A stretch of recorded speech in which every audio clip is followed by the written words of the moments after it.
kind of wear a tie. Button up from 9 to 5. I tried that life but said goodbye.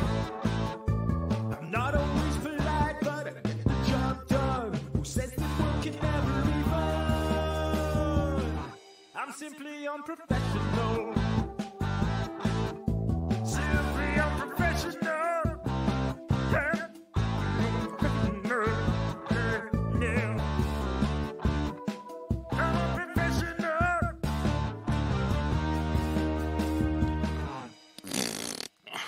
Good evening, everybody. Welcome back to another episode of Simply Unprofessional. I'm your host, Webby. Join me tonight. We got Mr. Devin. Hey, what's going on, everybody? Devin, how are you, sir? I'm all right. How are you? Just How are all you? right? I'm good. Yeah, Good? can't complain. You sure? Come on. Yeah. All right. Just Why are you checking up. asking? Just checking up on you, man. Why? To make you grow increasingly more paranoid. It's not possible. Oh, it is possible. Now you're worried. Now you're wondering why I'm so worried about you. Nope. I'm always paranoid. Oh, fair point. I live my life paranoid. So this week I say finally, but like the last couple episodes have been pretty good. We're finally moving away from the Stephen King stuff for now. I have a feeling like eventually Devin's going to put me back on Stephen King and have me watch more of his movies. No, if I really want to scare, I want to scare you. If you want to scare me, I'm not watching Pet Sematary ever again. No, I'm not going to do that. I Okay. told you. I said going forward. I I am no longer, when it comes to like horror movies or scary movies, or like I'm not pulling punches when I pick mine. I am actually going to attempt to like have you hate me, scare me. Oh, why? Well, I mean, we didn't do the Stephen King stuff with the You're right. We did. You're right. With the intent on scaring me. Right. That wasn't the intent of that. That wasn't the intent. I'm saying like, but I said going forward, most of the horror movies I pick are not going to be like non-scary. That makes sense. You mean that you're no longer ever going to pick another Dave Made a Maze? Yes. Damn it. Because that was probably one of the best movies I've seen. It was a good movie. It was. And I'm telling you, Dr. Sleep last week. Dr. Sleep, phenomenal movie. Like, it wasn't scary. It was more like a thriller, I guess, maybe. You say that, but I don't pick bad movies.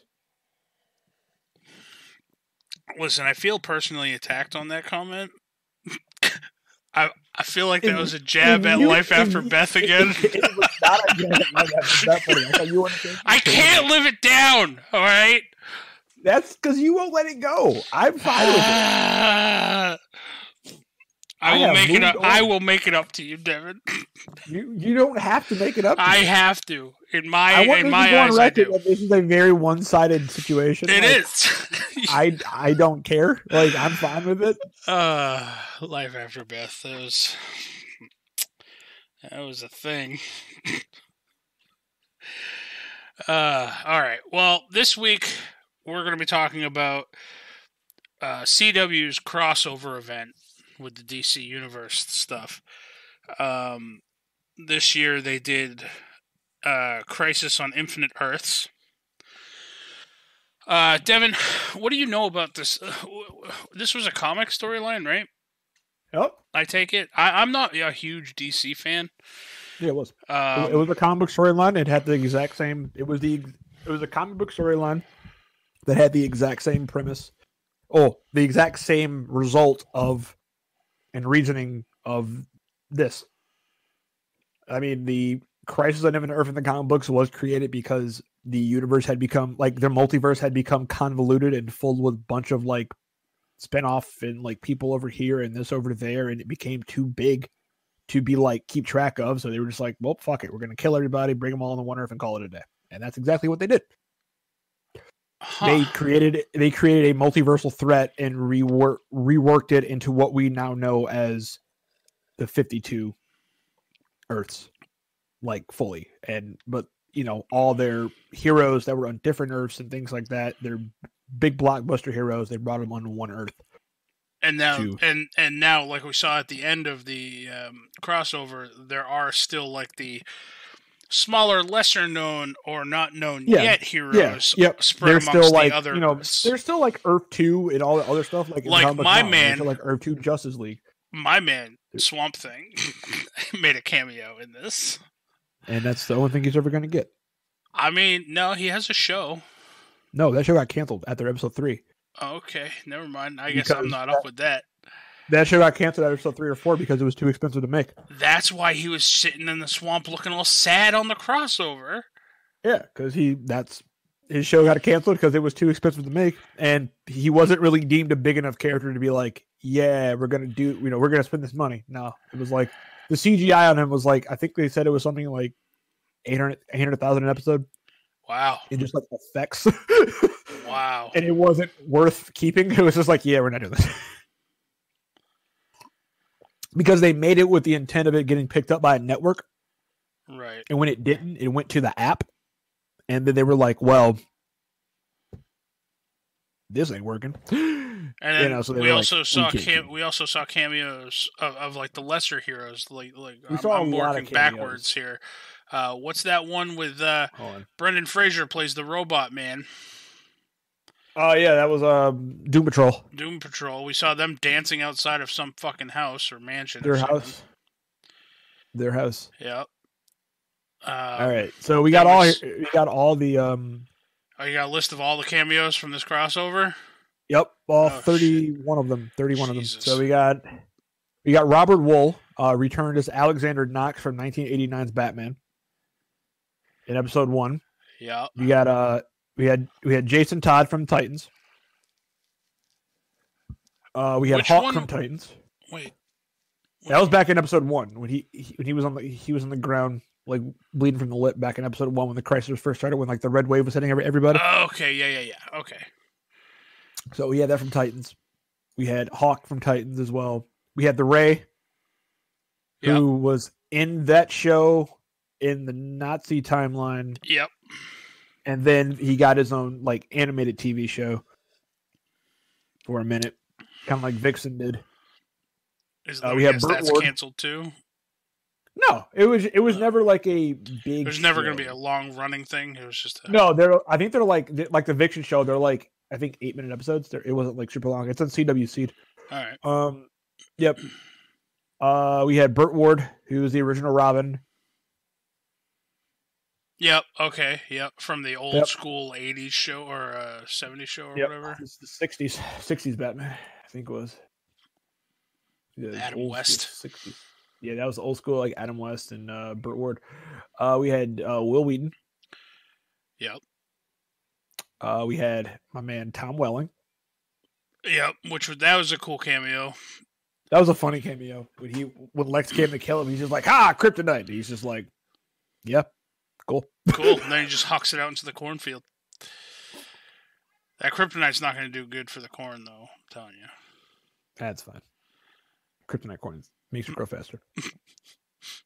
We had Erica Durance, who played Lois Lane in Smallville. She came back as well. Yeah, as Clark, as Tom Welling's wife. Yes, as Superman's wife, Lois Lane. We had a voice cameo from Captain Cold.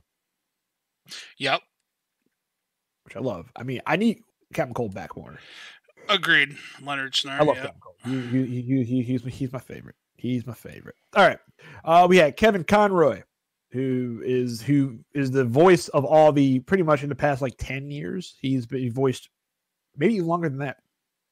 Maybe even all the way back to the animated series. He's voiced pretty much all the Batman. He's been Batman, the voice of Batman for forever. Yeah, he played the live action debut as Bruce Wayne. Yeah.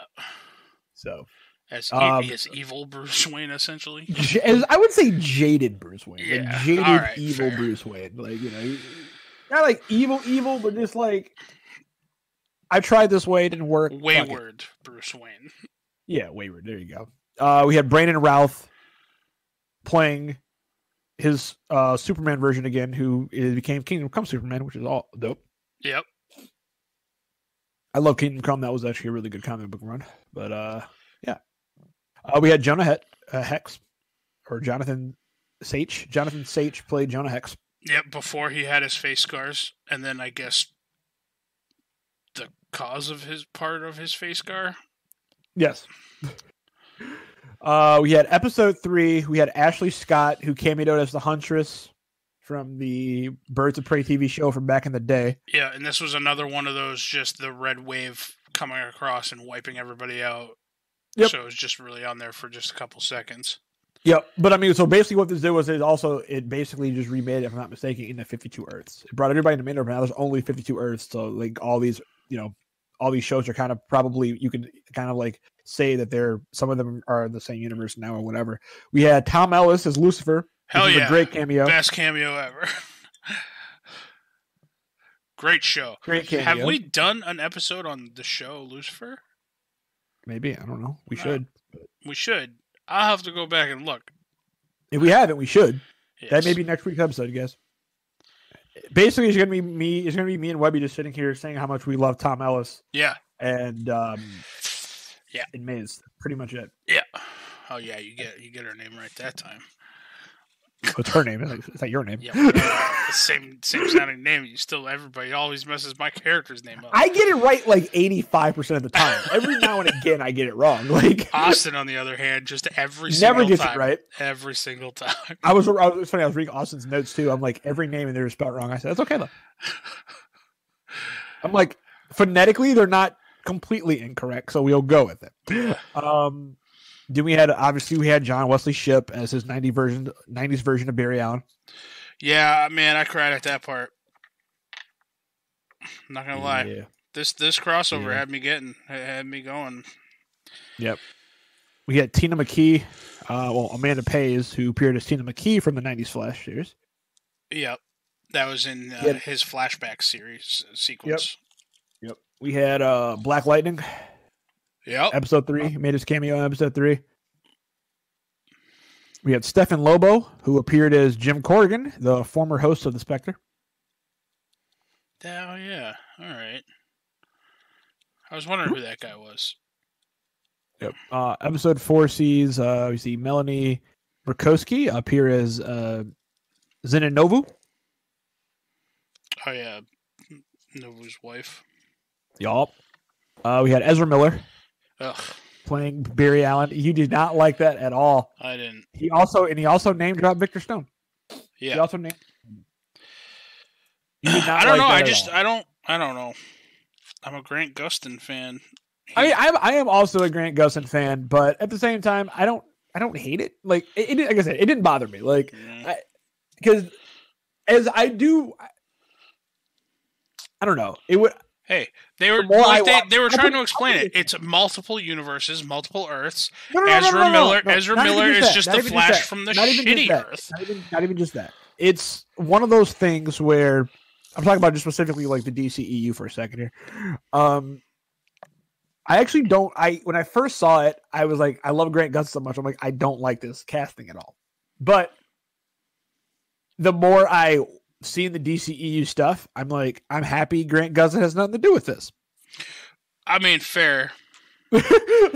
Like, and then it's like Ezra Miller, like he's not in the world that he's in. He's not bad at being Barry Allen. Although in this picture I'm sitting next to, I'm not gonna lie, this suit makes him look really fat. You're sending this on Discord? Yeah, I will.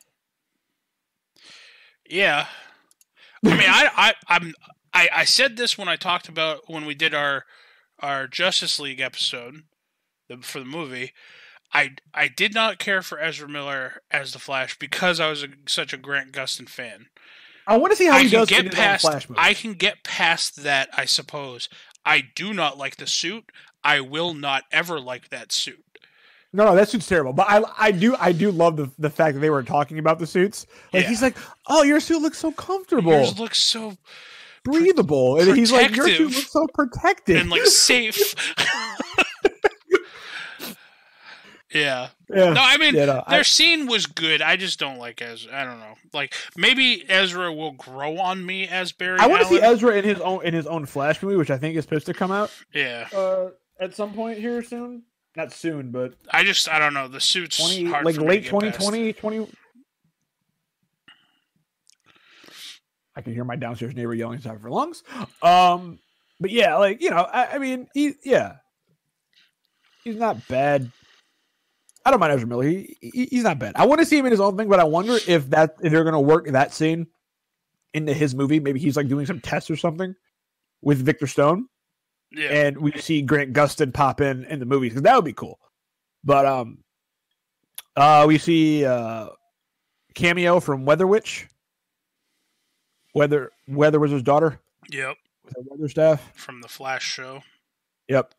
We got Mark Wolfman, who was the original writer. He was the guy who asked him. So Mark Wolfman was the guy who asked him to sign. Marv. Yep. Yeah, Marv, who is the original writer of Crisis on Infinite Earth. Okay. From back in the day. And then we got my man Bebo. No, fucking Bebo. I love Bebo.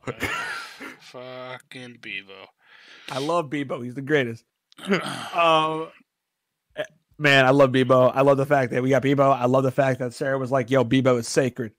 Like, I felt like, I love how the legends were personally attacked that the villain used Bebo. They're all just like, what? Oh. I love that. Bebo's awesome. Bebo is the best Legend of Tomorrow. Yeah.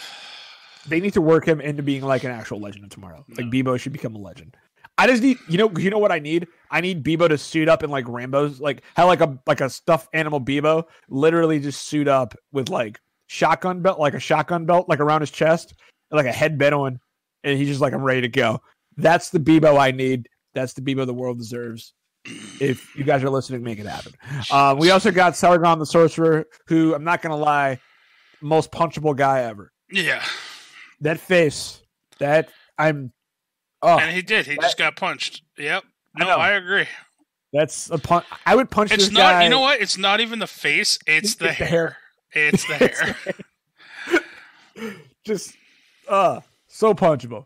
All right, we got Stargirl and the Justice Society of America. Yep. Now, were they getting their own show? She's getting her own show. Yep. Okay. So that's cool. That's why they showed that specifically. She got her own show. We got the teaser for the Green Lantern show. When they showed the Green Lanterns, because we're supposed to be getting a Green Lantern show on HBO. Okay. So we got that. We got Swamp Thing to appear, but sadly he's no longer getting his own show. Womp womp. We got the Titans of DC Universe obviously making an appearance. I could have did without it. Yeah. That show is bad. We got the Doom Patrol, which is slightly better but bad show. I hate the way Cyborg looks in that show. Mr. Robot, man, he's the best. No. Robot's fine. I hate the way Cyborg looks in that show. In what show? In the Doom Patrol? Yeah. I don't think I've seen him. Hold on. So I guess this is going to be another Devin sending me a picture. Well, it's another visual aid on an audio podcast. Well, hey, you know what? It's because I need it this time. It's a visual aid for me and you to riff about. One day we're gonna take this show live, and when we take it live, we'll be able to. You'll have all these visual things. It looks like he's wearing like a children's Halloween costume, and I hate it. Oh Jesus! Yeah, you're right. He reminds me of every time I see it. He reminds me of Deathlock from season 1 of Agents of S.H.I.E.L.D. Yes. It's exactly what he looks like. Uh-huh. And not in a good way. Like, I hate it. I hate that. Me and my friend at work, we laugh and we're like, this, ugh. So Cyborg, so he's part of the Doom Patrol show? Mm-hmm. And not part of the Teen Titans? Uh-huh. Seems odd. Uh-huh. I don't get DC. Well, I don't get DC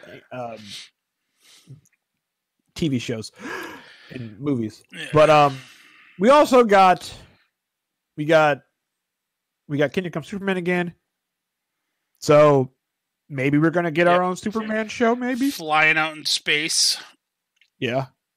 Maybe we're gonna get our own Superman show. Maybe. I don't know. mean, what's his name is the other Superman started growing on me. Yeah, I mean, yeah, but I mean, Brandon Routh, he's actually a really good Superman. It's just that he just doesn't. He had a really shitty script. That movie had a shit script, but he is actually a good Superman. And it's sad because like he didn't get the second chance. You know what I mean? Right. Like Andrew Garfield was a good Spider-Man. He just had a shit script, but at least he had 2 chances of a shit script to try to grow on people. Right. Yeah. I feel like Kid Cudi Superman should have got. I feel like Brandon Routh should have got a second movie. Yeah. But yeah, and then we got Gleek, who I said should have been like a pail of water and a tiger or a bird in a cage because we should have got the Wonder Twins, which ties in to what I the joked Wonder about Twins. Earlier. The Wonder Twins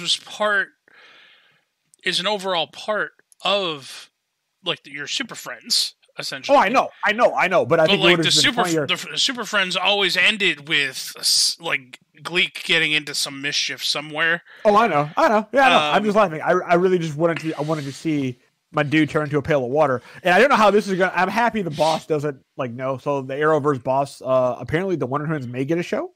There are no set plans yet for when they're gonna debut. In the Arrowverse, because they were asked, the Arrowverse boss has no plans for when Wonder Twins will appear. But if they do appear, I don't know how they're gonna do it. Like, I mean, because come on, my man always got the short end of the stick. He would, she's like, I'm a tiger. He's like, Wonder Twins unite, form a tiger, form of water pail. Yeah, form of puddle. Like, it's like, oh, he tried. I just felt like she always carries she definitely carried the team there. But yeah. I love that Mick Rory embraced his inner Rebecca. Yep. And they got very upset when his book signing got interrupted by a Bebo walking down the street. And he should. Oh yeah. So he should. Okay, so we went through all the cameos. Those were all the cameos that happened throughout this show. Yes, that was all the cameos. Now we don't have to go point for point, so to speak. From first episode to because there was 5 eposodes. In total. Yep. But why don't you give us a brief timeline of what happens beginning to end, like just kind of major points, and I'll chime in when we hit something that you've watched is a major more point for me because you watched all parts recently. I watched the first 3. I watched the first 3 literally days after you. And then I just recently watched 4 and 5 today. Oh, okay. I thought you watched all of them today. But okay. No. Yeah, so we started off with, I think it picked up pretty much with Barry finding out that, Crisis is happening now. That's where his show ended. And then, like, the next week, that Crisis started the following week. And it kind of was introduced to, like, I think the Red Wave, right? The Red Wave was going through and taking everybody out. Nash Wells opening up kind of that door in the sewer or whatever. Good old Nash. He essentially released the only Wells I don't like. The only Wells I don't like. Yeah. Damn. And then he became Pariah. Which also didn't. He didn't really do much as Pariah. He brought Black Lightning to the Flash when they needed somebody to power down that generator. And then he sent all the heroes to the end time. Well, Pariah doesn't really do anything. Yeah, I know. He doesn't really do anything. His only powers is he has immortality because he doesn't age past that state. He's almost invulnerable. He can teleport, but he only can teleport to like innately to points of vast danger or disasters. And he has flight. That's it. He's literally his only job is to just watch destruction and watch bad things happen. Right. For all eternity. Right. That was essentially his penance for releasing the Anti-Monitor. Yep. So let's see. I'm forgetting what happens now. Like I remember some major plot points, but they're not in order. Yeah, let me just pull it up here. Hold on a sec. Because like we watched it, but it's one of those things. Like the first thing that it keeps coming to mind is Oliver Queen getting pretty much the shit kicked out of him by those shadow ghost things, but trying to hold his own on the rooftop while the monitor essentially got everybody else out. Which I laugh because I'm like, if the monitor didn't take everyone else away and he just waited the 5 seconds, like however long it took, I think Oliver would have been fine. Yeah, and they all would have been fine. Like they were doing fine. Yeah, he's just like, the time is now. You must go. Teleport. Everybody but him. And I'm like, okay, first off, you knew of everybody who would fight you would be Oliver of anybody that would fight you. I would have teleported Oliver first, right, and then Barry, and then everybody else. Insert like plot I would have hook. like in order. It would have been Oliver, Barry, Kara, and then I would have left Batgirl for last, or what's her name for last? Sarah for last. One of the two. Yeah. That's who the order I would have teleported people in. But anyway, moving on to the next thing. So the crisis begins. That's when the antimatter wave starts, so you see it starts going through the universes, destroying all the parallel universes. Well, throughout the multiverse, I should say. On Kara's Earth, that's when Brainiac 5 detects the antimatter wave. It's approaching Argo City. Basically, and then that's when Kara freaks out because it's going to hit Argo first, and that's where Clark and Lois are with their new baby, and obviously her mother. So she tries to warn them, but they have a bad connection. And unfortunately, she does get a warning of them. They try to hurry up and get him out of there and leave. Unfortunately, they have a very cool homage to the original Superman, because they, Lois and Clark kind of put their child in the space pod and shoot him off into space, like kind of as Argo's being absorbed. And this baby escapes the red wave by the skin of his teeth, which shouldn't have happened. I'm just throwing it out there. He should not be able to outrun the red wave in a rocket. But not only did the baby outrun the red wave, but Lois and Clark also managed to escape. I mean, well, if Superman's faster than a rocket, so I mean, I would honestly, I think it would have been better just throwing a helmet on a fucking Lois and just flying off planet. Well, that was part of the problem. Is on Argo he didn't have powers. Right. But I'm saying, but there was a teleporter or a transporter that they managed to take in the nick of time, and it managed to just get those two out. Are you telling me they couldn't have been holding their baby and just teleported out? I'm gonna put it this way. I really feel like they should have, because if I'm not mistaken, Argo's under an artificial sun. They should have just shut that shit down. It gave all the Kryptonians powers, like fly away. I don't think it was the fact that it's an artificial sun. I think it was the that crystal that essentially powers everything on Argo nullified the powers from being used on Argo. Yeah, it did, because it did, but it wasn't the sun because it put off, I think, red sun radiation. It's one of those things though where it's like you shut down the crystal, you might get your powers back, but then Argo pretty much dies. But if this red wave is coming, red wave's coming anyway, you would have had an army of Supermen to help fight the world and save the world. Just saying. All right, so the baby escapes. Push came to shove. Baby escapes. Baby escapes. Well, baby escapes. That's when what's her name? What's her name's sister goes to see Lena and asks them to work on a plan to help evacuate basically the whole Earth. Yeah, which leads to that fight. Which leads to the fight on the roof at some point, I believe, right? Yeah. Yeah, that leads to the fight on the roof, and then that's when they find out too that the baby is on Earth 16. Yeah. So then that's when Lois, Sarah, and Brainiac go to get the baby. And they find him old man Oliver. Yep. They find old man Oliver who's all alone in the destroyed bunker. He's just like, I'm grizzled. It's old man grizzled Oliver. What I don't get, okay? Who's like super paranoid.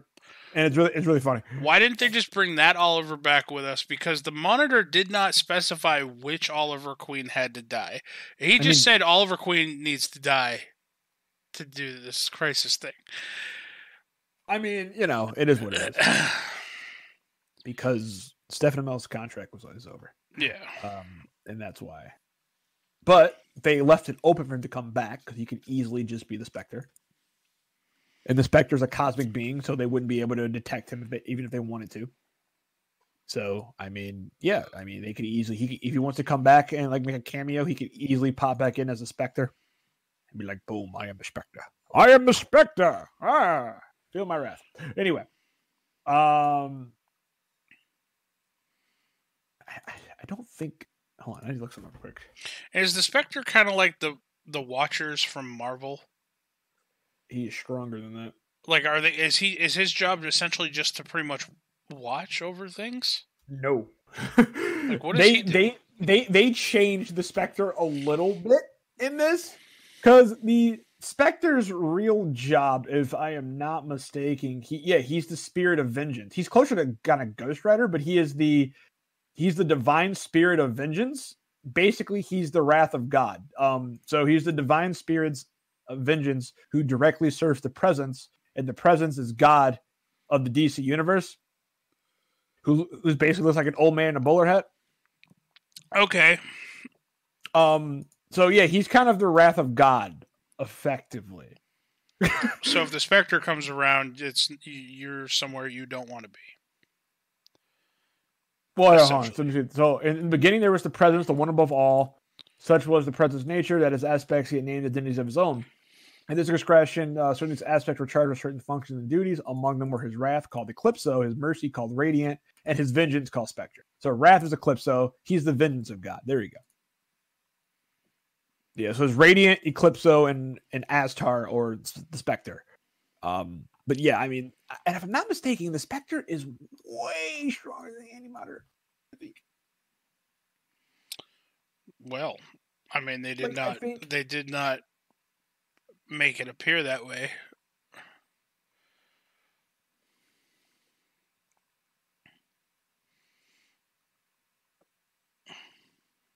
Yeah, okay, that's what I thought. Yeah. Because if that's the case, why didn't the Spectre just fucking whoop the Anti-Monitor's ass? Well, that's the thing. So, like, I'm checking up on this. I mean, so I'm reading it right now. Hold on a second. Yeah, you can hear. You want to finish taking it from where I was? I mean, again, I just remember so they fought on the rooftop. They had like the thousands of those shadow wraith things. They were just trying to buy enough time for essentially these spaceships to try to get off of the planet and outrun this wave of antimatter. Oliver was the last one down, or last one to get teleported out by the Monitor, which, the Monitor has powers and stuff. I don't know why he doesn't just help out and all this. I mean, he caused all this shit. I mean, theoretically, because theoretically, the Monitor and the Anti-Monitor are opposite coins. So the more universes that are around, the Monitor should be stronger. Right. And as universes begin to fall, the Anti-Monitor gets stronger. And that's what I just looked up. So technically, on paper, in base form, the Spectre should whip the Anti-Monitor's ass. But at the point where he came in, even in the comic book, so many universes had fell and became kind of antimatter universes. He was strong enough to give him problems. But even then, and there was a reason why he wasn't introduced until later in the story, because at the beginning of the story, Spectre could have literally came in and been like, "Nah, fam, you're not blowing up any of the planets, peace," and just left. Like it would have been fine. But the Spectre, I forgot, did technically fall into a coma. He didn't die. So again, there's that cliffhanger for Oliver Queen to come back if he needs to. Okay. In the comic book, because the Spectre only fell into a coma in the comic books, he didn't die. After creating a new universe? Yeah. Man, I mean, I so guess the that Spectre would was take a lot out of the Spectre was only there to prevent the Anti-Monitor from starting the Big Bang. Because his basic goal was to end the universe there and then start a Big Bang of antimatter and then have an antimatter universe. And essentially become God. Basically, that would have been his goal. That was what he was trying to do. They didn't really explain that too well in there. He was like, "Oh, he's just a strong universe," but no, he wanted to like then cause a Big Bang and have an basically an antimatter Big Bang, and have a negative universe of everything. Right. Yeah. So once they teleport Oliver back to wherever they were, Oliver's pretty much at this point. He's basically dead. I mean, he sustained enough injuries where he died. They had the idea of bringing him to the Lazarus pit to bring him back. They dumped him in. They waited long enough to the point where they didn't think it worked. He jumped out. He was insane, much like Sarah Lance was when she came and was resurrected. So then they decided, well, they need to do the same thing. And they need to go to Purgatory to get Oliver's soul back to reconnect with his body, and then he'll be fine. So they called in Constantine, and Constantine brought Diggle and Oliver's daughter to go make a deal with the devil, which was my favorite scene in the whole crossover thing. I just love the fact that Sarah references the legends and crossovers. Like, she's just like, I promised him they would never have to do another crossover. Yeah. I liked at the end when Diggle's like, I'm never letting my kids watch this show. I'm never letting my kids watch this show. Like, he was clearly talking about Bebo, yes. but also talking about that. So funny. So funny. So they go to they go to Purgatory. They find Oliver. Purgatory is obviously Liang Yu. They find Oliver, but Oliver accepts the role of becoming the new Spectre instead, so he does not go back with them. And then from there, I think that's when they decide they had an idea of shutting down the source of the antimatter field, like that giant generator thing. Am I right? Is that pretty much the next thing that happens? With like the cosmic treadmill or whatever? Yes. Yep, that's exactly what happens. So they go there and then they see old-timey Flash, old-timey Barry Allen. Old-timey. Now I'm just picturing him like not picturing like steampunk Flash. Yeah. Well, he's got the dope-ass silver helmet. His tin helmet. Dude, I love that helmet. I love when he punches it super fast and like he gets like the sound waves and stuff to shoot out the other side. Shockwaves out of it. Anyway, so they find him old timey Flash. There is an old timey Flash. They find him essentially running on the cosmic treadmill, powering this generator, and so they have Cisco vibe him out because someone forced Cisco. The monitor forced Cisco to have his powers back. So they vibed him out of the treadmill, but then, Barry told Barry and the rest of the gang, listen, that treadmill needs to continue going, otherwise this thing's going to explode and essentially speed up this antimatter wave. So they bring in the Black Lightning to slow down and to pretty much sap the juice from the generator to, I guess, get rid of the force field around the treadmill. Yep. And then Barry is, essentially Barry keeps telling everybody, listen, I've been working up to this. I know that I go missing during, crisis. So this is my thing. And he, the whole weight of the world on his shoulders kind of thing, like Barry Allen does. But then old school Barry Allen, dope move here, fucking takes all of Barry Allen's speed, young Barry's speed. Essentially, it tells him, hey, when you've been the Flash this long, you learn a few new tricks, and just saps him of all of his energy, which is something that the Flash can do.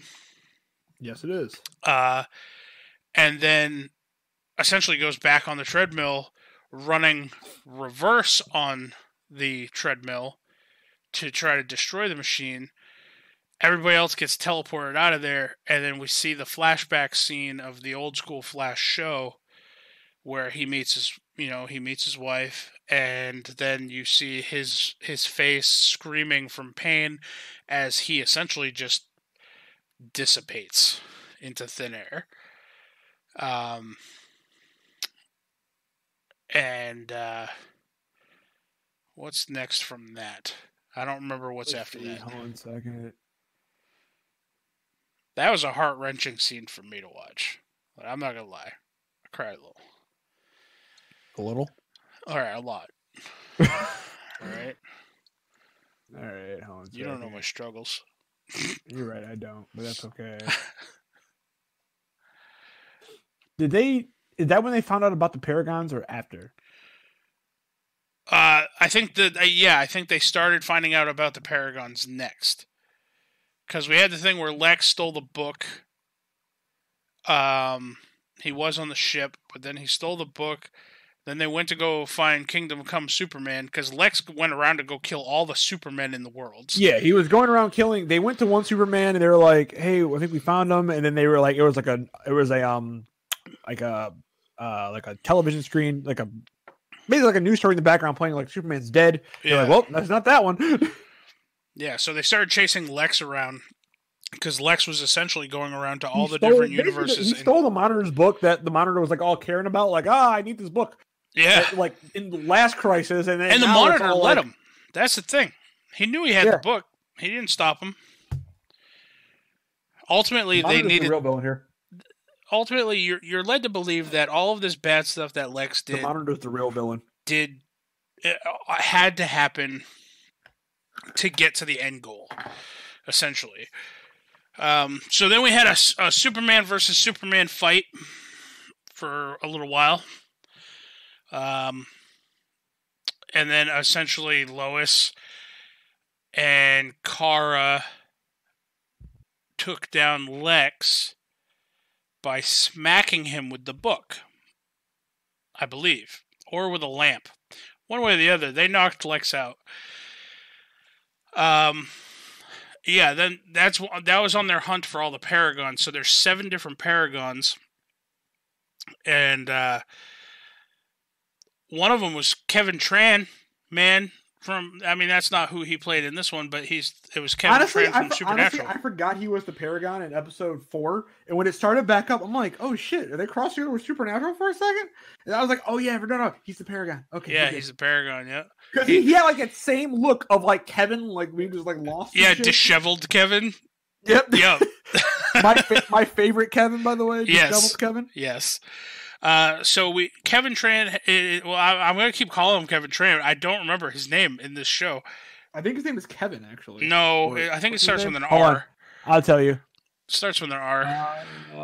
Let me see. His name is Paragon of Love. It was Ryan Choi. Ryan, yeah, he's the Paragon of Humanity. He's Ryan Choi, who is a fictional superhero. Oh, that's the Atom. That's the Atom. Oh, okay. That's why he came with the name the Microverse, because he's the other Atom. Okay. He takes the role of he's the new Atom, so we could see more of him if Brandon Routh is actually retiring. Okay. I was gonna say he doesn't have any superpowers yet. New Atom? He could. Well, the Atom doesn't have powers, right?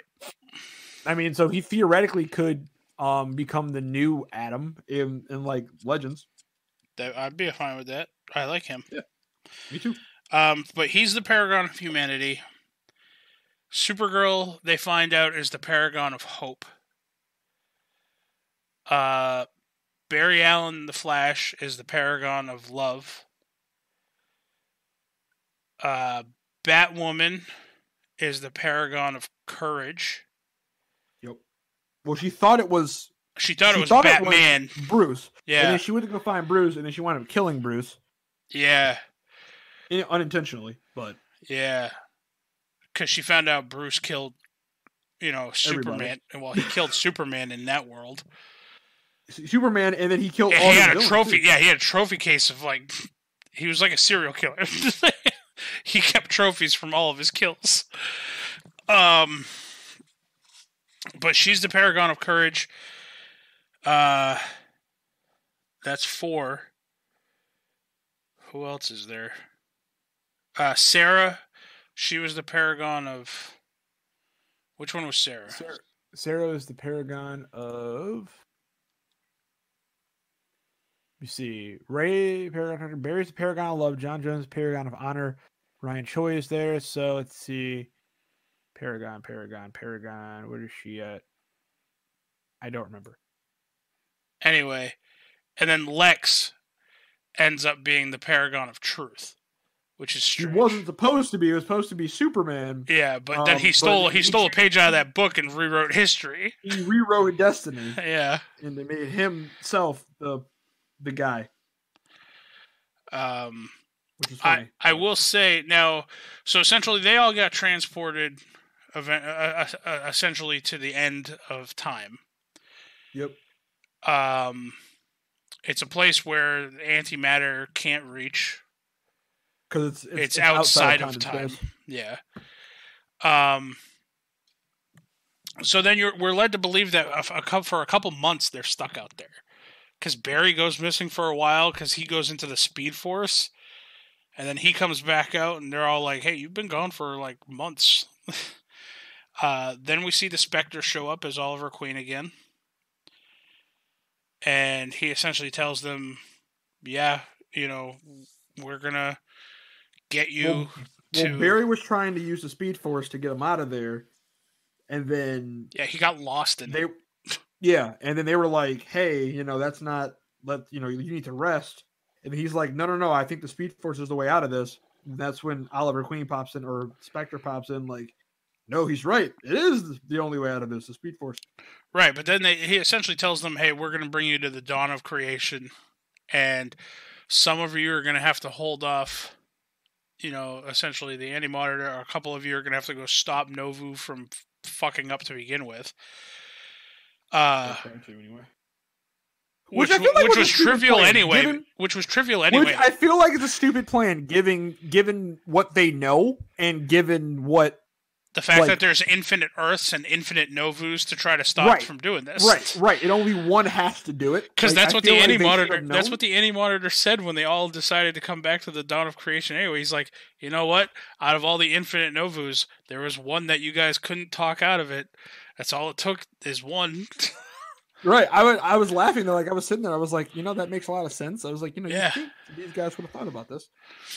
So essentially, well. Essentially, there's some back and forth, but they all end up at the dawn of creation again.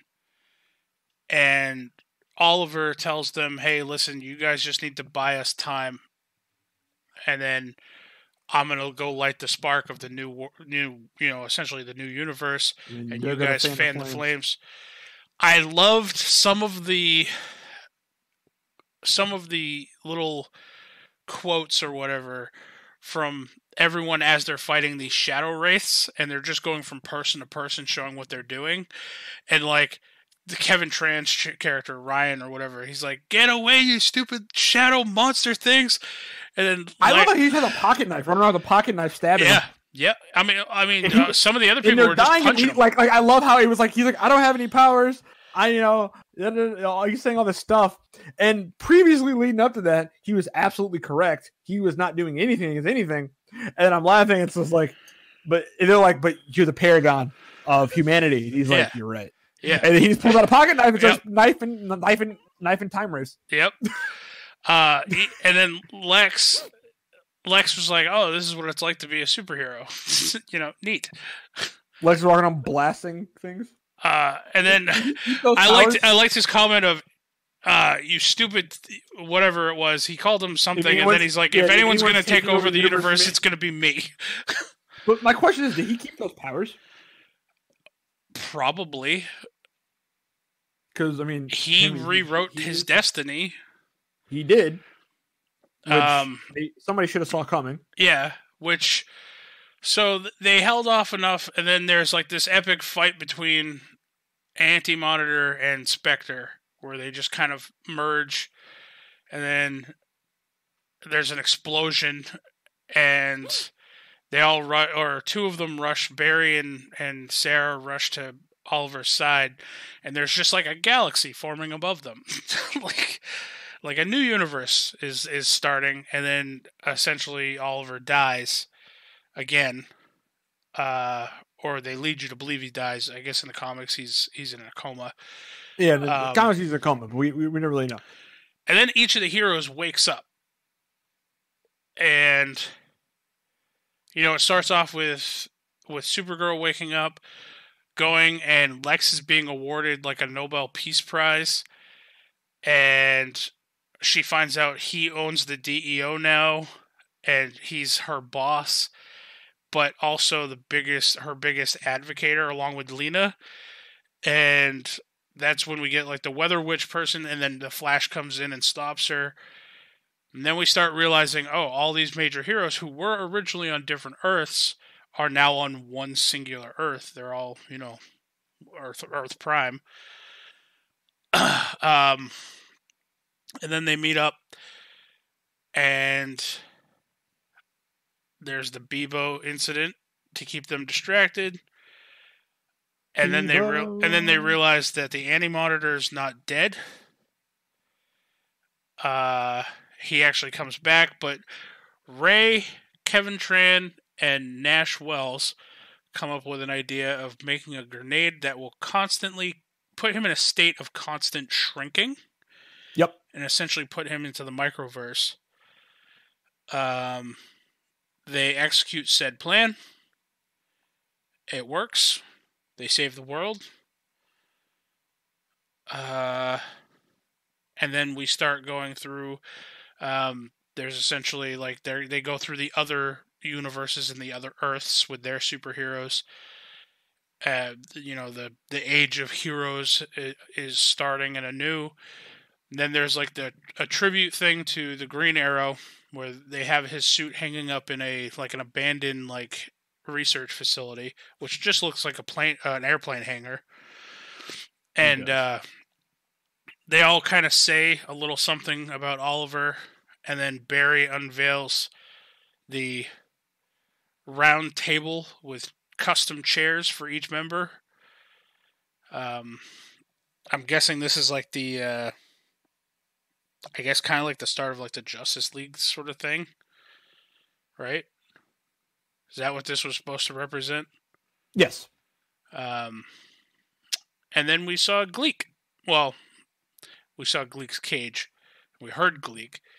And that was essentially the end of the Infinite Crisis on Infinite Earths crossover event. At least that's all I remember from it, man. No, that's pretty right. It was a long crossover event, 5 episodes.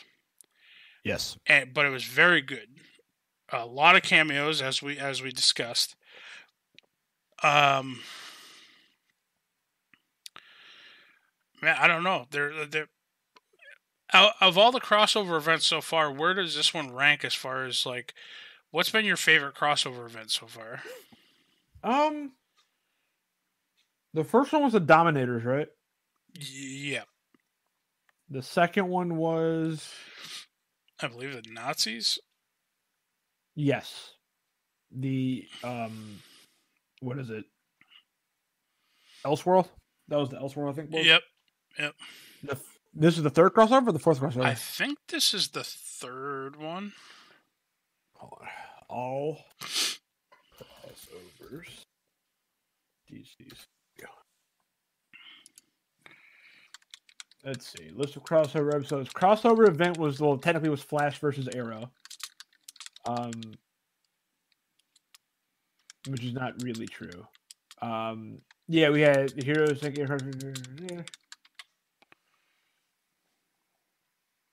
So is this the technically official crossover events, even though they weren't huge, was the Flash versus Arrow crossover event, which was just I think 2 episodes. Yeah, it was just 2 episodes across, one across Flash, one across Arrow. Technically, there was the Heroes Join Forces, which served as like the setup for DC Legends of Tomorrow. That's where they fought Vandal Savage. Okay. And there was the Invasion, was like the official one. That was the one with Supergirl. So Invasion, Earth X.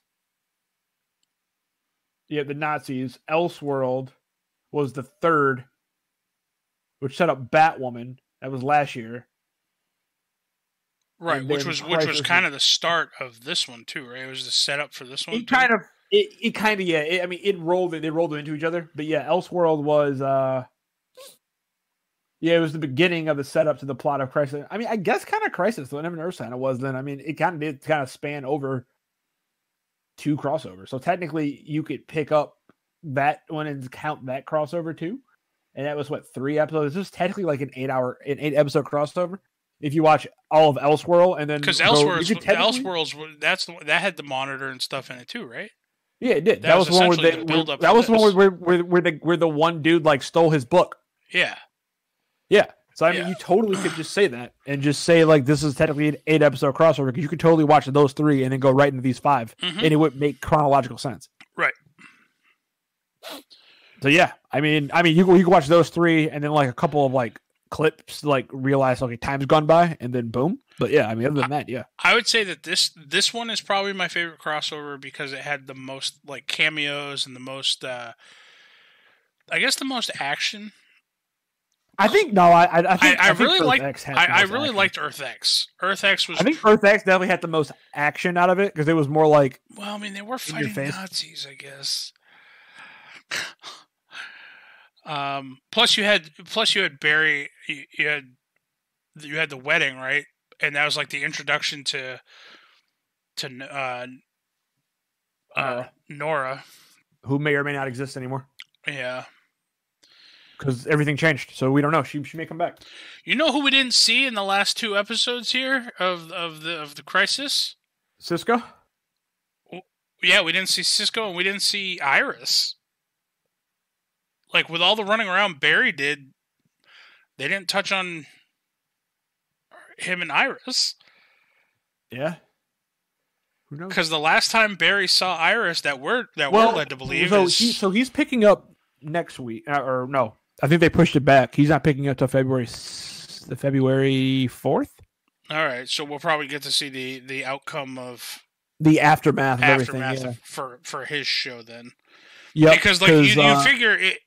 The last time he saw Iris was when he got teleported off the Wave Runner. Yep, and Iris essentially got consumed by the antimatter. So. Yep.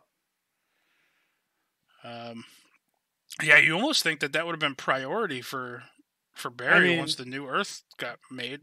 Especially when he was kind of having fun. It wasn't really like he was doing, you know what I mean? Right. Like he was just chilling out, eating ice cream or having champagne. Yeah, yeah. But, it was one of those things where I think she was there and we just didn't, see it. I guess so. There. Well, like you said, they'll probably make mention of it during the we Flash technically show. have 2 more episodes of Arrow until the show's over, and they're going to focus on his daughter, and she's back in the future. Okay, so they are going to do a continuation type show where now it's her. They're going to do they're doing 2 episodes, and depending on how those 2 episodes go, it's like the backdoor pilot. So we're all done with like Diggle and Mad Dog and whatever. As far as I know, yeah. I mean, so she's back in the future for sure. That I know. She's back in the future for sure. But the difference is she's all the pictures and stuff I've seen from it, because the show would be Green Arrow and the Canaries, which would be focusing on her and as Green Arrow, and then she's going to be getting help from Dinah and Laurel of the future. But the pictures I look at look like they're all younger. So, and she, in the tagline for the next episode is, she returns back to the future, but it's not the future she left.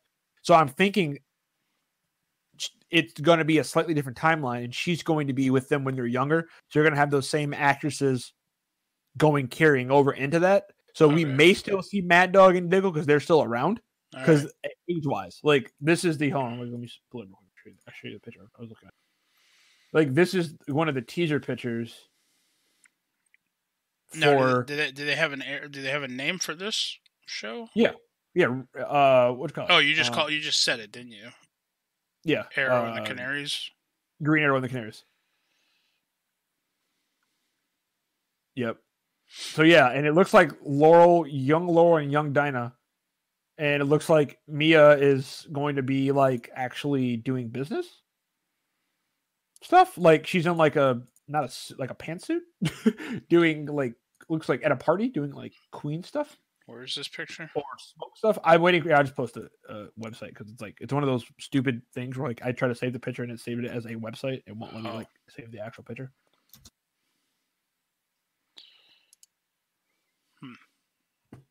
So yeah, I mean, like, yeah, that's what it looks like it's gonna be, and they all look younger because when she was in their future last time, they all had gray hair. So we know it's gonna change a little bit, and the black girl I think is supposed to be the new Huntress. Yeah.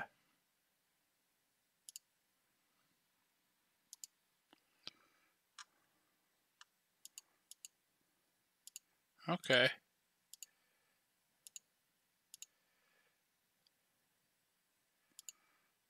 So that's what it's supposed to be focused on.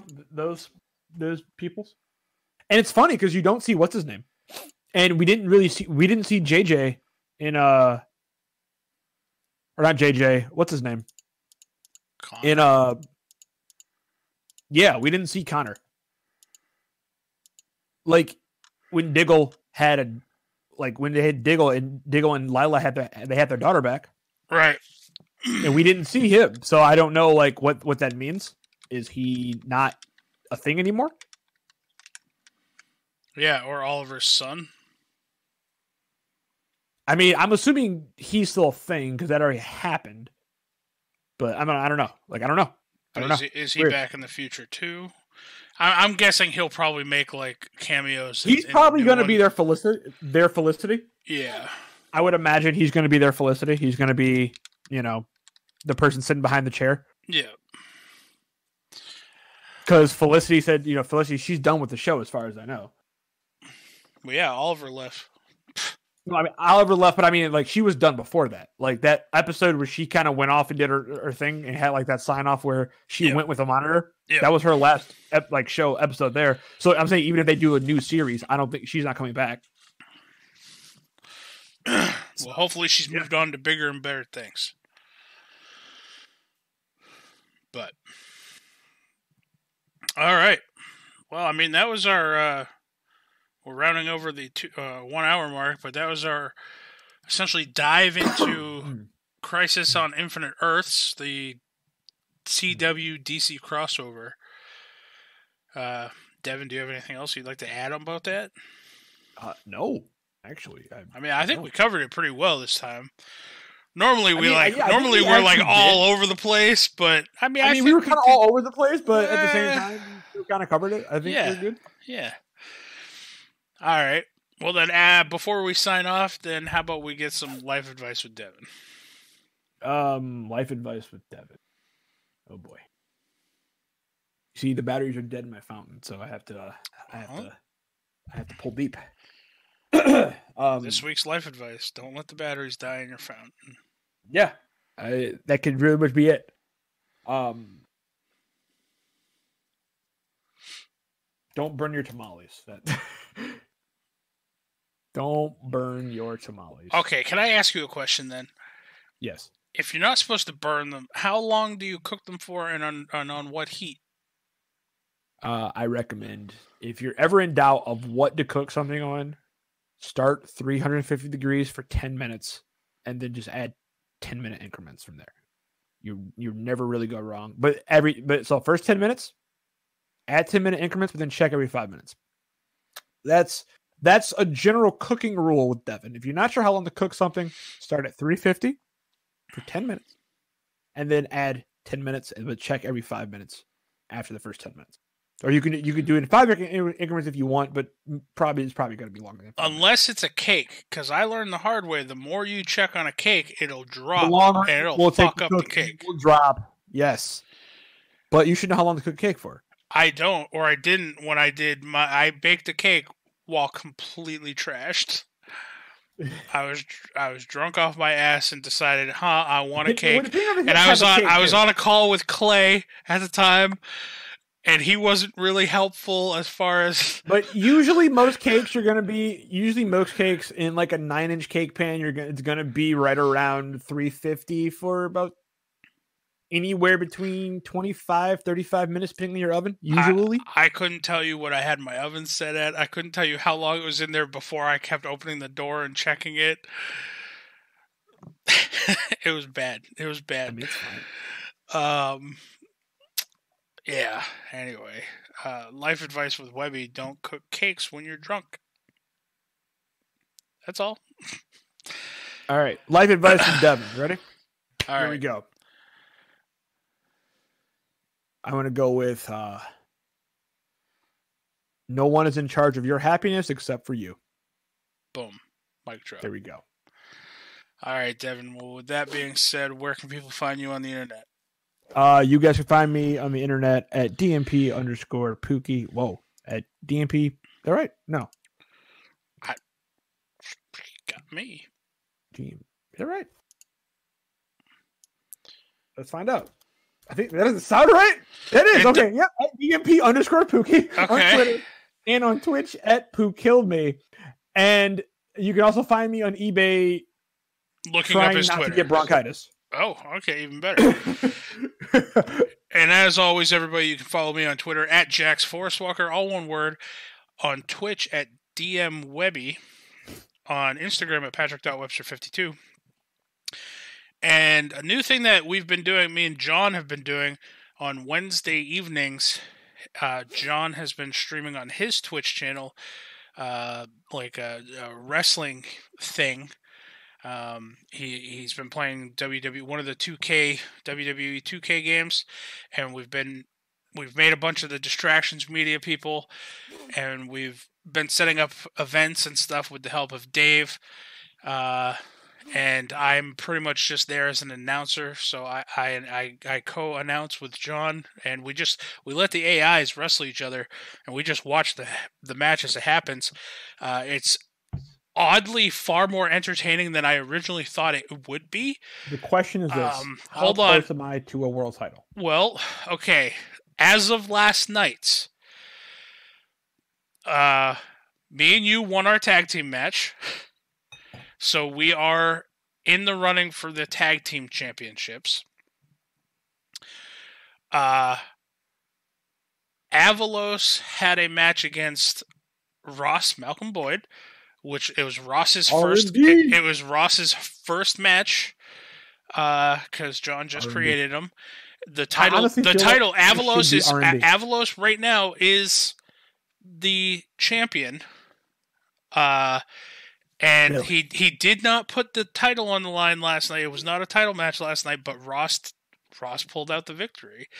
So okay. And then there was a fatal 4-way match to name a number one contender for the title match, because next week's going to be our one of the pay-per-views, I guess. And remind me when you go. Goose won. Remind me before you go live next week. All right. This week. So Goose ended up winning that one, and all because Austin pretty much manhandled me the entire match and then stole my finisher and did it on me. So me and Austin have a new rivalry in this game now.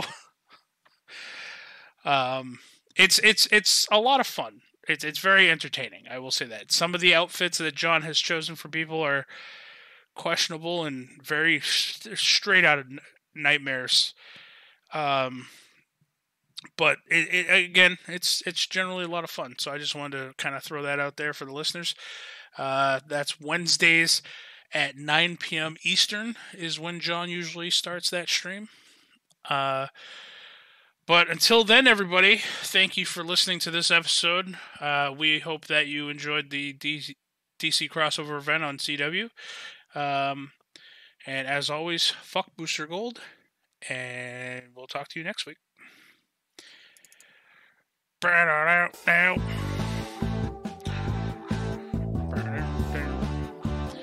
never sing the outro song properly. I'm always very off key. I'm glad Craig just dropped you. Craig's like, fuck it. He's like, I can't take the singing. I'm done. I can't handle this. Craig's just like, I'm out. Can't take the singing. Da, da, da, da, da, da, da, da.